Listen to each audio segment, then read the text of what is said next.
Now let's start with the second comprehension. Now in this we will see how they are becoming expert detectives and how they are going to catch the crook. And as it is written here, catching a crook, expert detectives Nishad and Maya Pandit by appointment to the whole world. By appointment to means they were officially chosen by someone as detectives to find out about Mr. Nath. So actually it was not so, but they were just like some other kids who were interested in knowing about Mr. Nath. So let's start. Then I began writing. About half an hour later, I turned towards Seven, who was lying on his tummy, chin cupped in his palms, reading comics. Want to hear what I've written? So what are they writing? They are writing different points about what all they know about Mr. Nath till now. So, yeah, I asked. He looked up questioningly. I've listed all the facts we know about Mr. Nath which might help us to trap him. I said, want to hear? Seven nodded. Fact number 1. I read his name is Mr. Nath. We must discover his first name. So the first fact they wrote about Mr. Nath was Mr. Nath. Now they want to find out what is his first name. Do you think that's his real name, Maya? Nishad asked. Probably not. I said most crooks have an alias, that is an alternative name. So probably not. I said most crooks have an alias. Alias is an alternative name. Okay. So here I added a big question mark after Mr. Nath. So now Mr. Nath, they want to find out that what is the first name of Mr. Nath. Whereas they know that a criminal might not have an original name. It may be an alias, an alternative name maybe he is using. Fact number 2. I read on the tenants at Shankar's house say he's mad, strange and unfriendly. Number 3. He doesn't talk to anyone and is mannerless. But he did talk to us, Maya, and Mama says he's very polite. Nishad interrupted. He'd only talk to us because he had to. I said, and since he was under Mama's medical treatment, he had to be polite.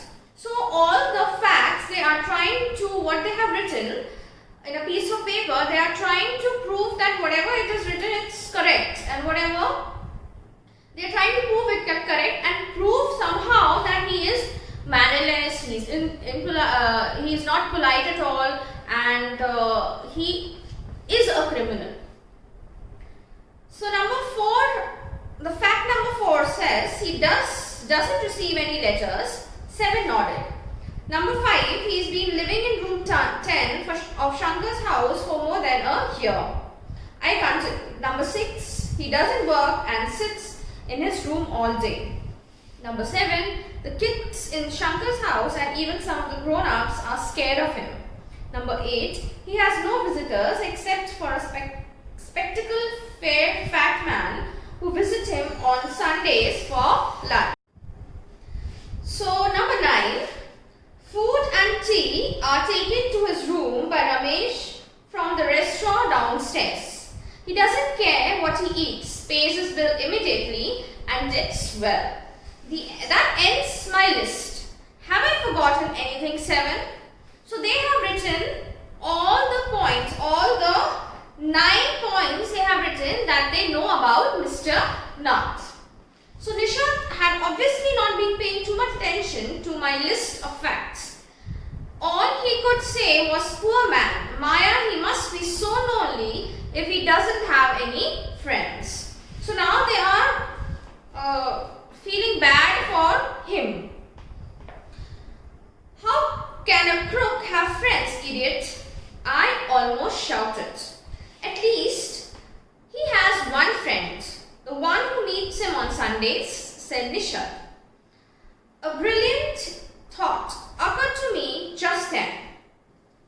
That man must be Mr. Nath's accomplice. Now, who is an accomplice? It's a partner or a partner in crime or somebody who's helping him in crime. So, he's his accomplice in crime. I said maybe he keeps all the loot and he comes now and then to give part of it to his partner, Mr. Nath, for expenses. That's it, I'm sure I'm right. So now they are turning their direction of detectives, being detectives, to the accomplice, the man who comes to meet Mr. Nath on Sundays. If you insist on calling him a criminal, I don't think I want to discuss anything with you, Maya, said Nishad angrily.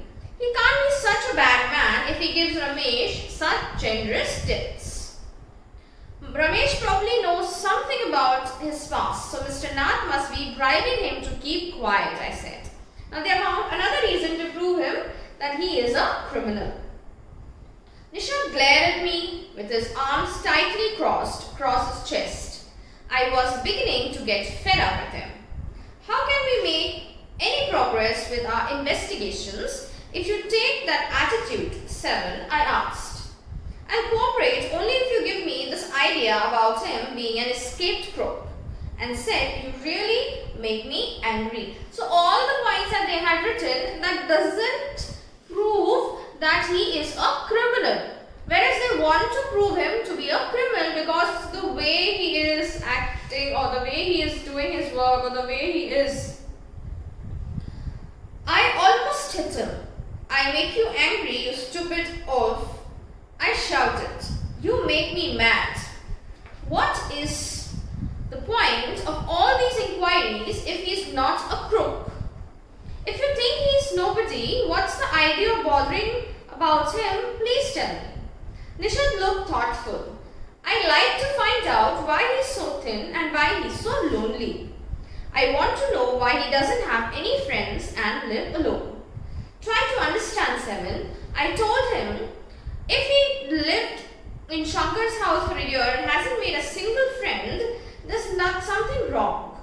He's obviously scared that someone will recognize him and give him to the cops. So they have found another reason that if he is not mixing up with people around, or if he's not, it's been a year in Shankar's house and he's not talking to anybody, that means he don't want anybody to know that he's a criminal, or they would give him to a cop. Why should anyone bother? Maybe no one tried to make friends with him, Nishad protested. Maybe no, why anyone should bother? You've seen what a nasty bear he is, I said. I don't care, said Nishad stubbornly. I like him and I'm going to try and be his friend. Friends with a crook? Ha, you're crazy. Seven, I said. The cops will take you to jail with him. Do you want that to happen, you idiot? Nishad merely glared at me and quietly walked out the room. My theory seems to have made no impression on him at all. By Shraddha Devi from The Broken Flute. So it was an abrupt ending because there was no clues or nothing. All the facts and whatever they found out about Mr. Nath was just that they had seen it, but they couldn't find any evidence, something that would make him a criminal. So all the work, all the tension, all the trouble, everything that they had taken to prove him a criminal was a waste of time. Nothing proved that. That's why he said my theory seemed to have made no impression on him at all. So everything that they found proved to be of no use. So I hope you have understood the chapter well, and kindly, after seeing the videos, kindly read the chapter also and find the answers. Thank you.